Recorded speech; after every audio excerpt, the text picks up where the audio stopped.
I know it's traditional to keep this to a top 10, but I played a lot of great games this year, and there were some that were too painful to cut. So let's go with the Baker's Dozen Best Games of 2021. Number 13. Nuts!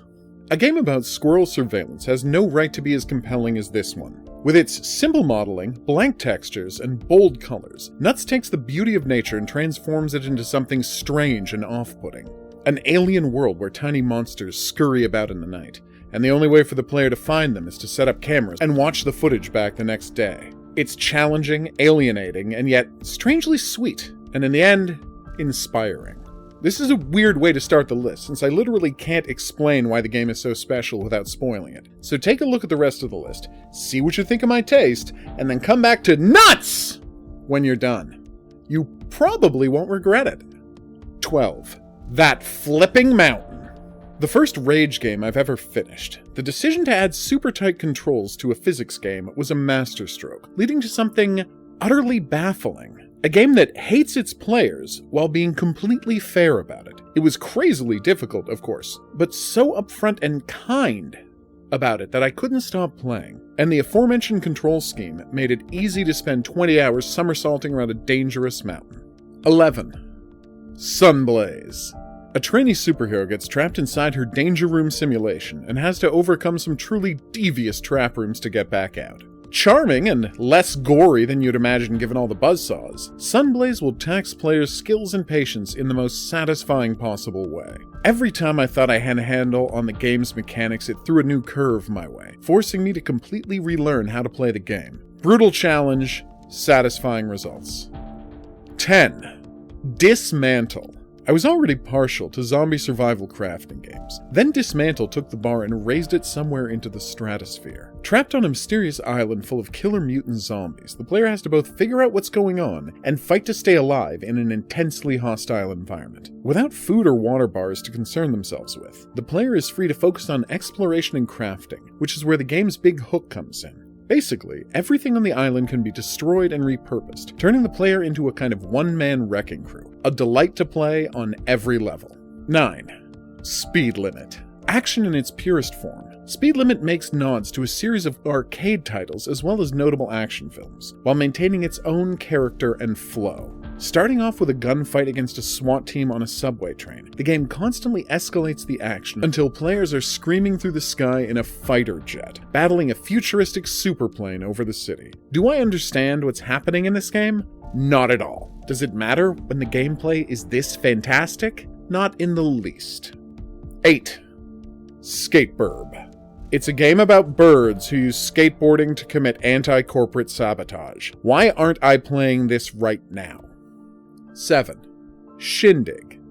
The chillest, sweetest point-and-click adventure ever made, Shindig puts players on an island full of talking animals with varying degrees of anthropomorphization, and tasks them with setting up a party. That's pretty much it. And every second of it is delightful. Every one of the characters is charming in their own way, the puzzles are challenging without resorting to moon logic, and even if the party wasn't worth all the effort, getting to know the island's residents is a reward all on its own.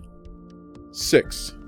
Dog Airport Game. Absurd comedy at its finest and most affecting. An airport for aliens currently run by dogs is little more than an endless series of nested fetch quests. Hey, I just got that.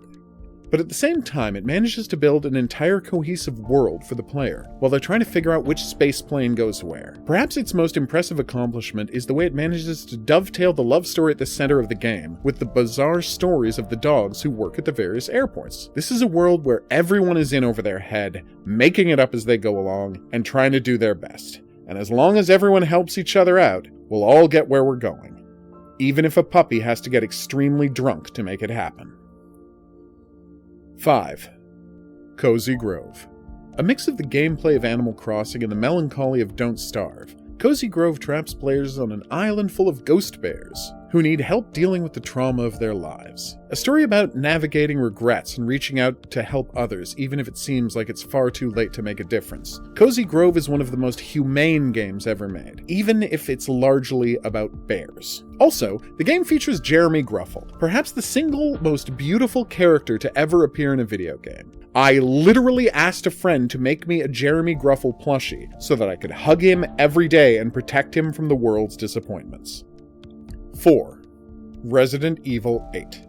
Village took everything that worked about 7 and moved it to a larger stage. It manages to somehow be a tonal remake of Resident Evil 4, while perfectly servicing the characters and themes of the previous game, coming to a fantastic conclusion. One of the best things to ever have the Resident Evil name attached to it.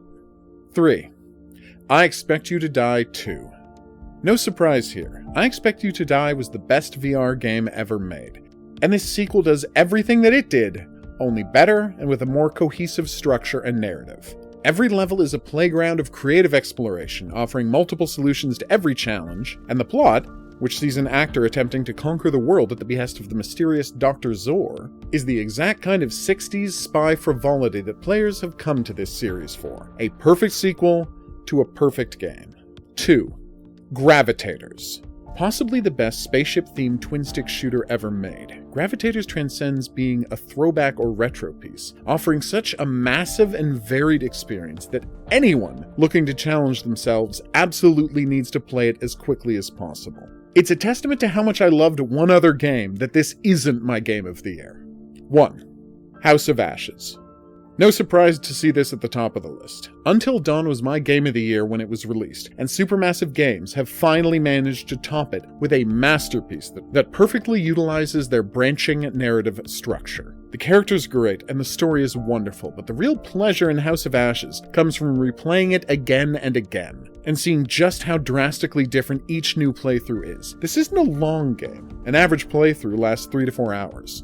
But it's so immensely broad that a player could go through it half a dozen times and have completely different experiences. It's an elevation of the interactive movie formula to a whole new level, and I sincerely hope they can keep this up with next year's The Devil in Me. Before we go, let's take a sneak peek at what's likely to top the charts next year. Hidden Deep. A bunch of scientists and construction workers trapped at the bottom of the world, trying to figure out what happened to an abandoned research station, battling horrific monsters with incredibly fiddly controls and brutally realistic physics? It's as if the game were made specifically for me, and I can't wait to get my hands on it. Honestly, I consider putting the demo on my best of the year list, although that didn't seem fair to games that actually did come out this year. I've been the Hidden Object Guru. Hope your 2021 was bearable. I'll see you back here in the new year for more games, but until then, au revoir.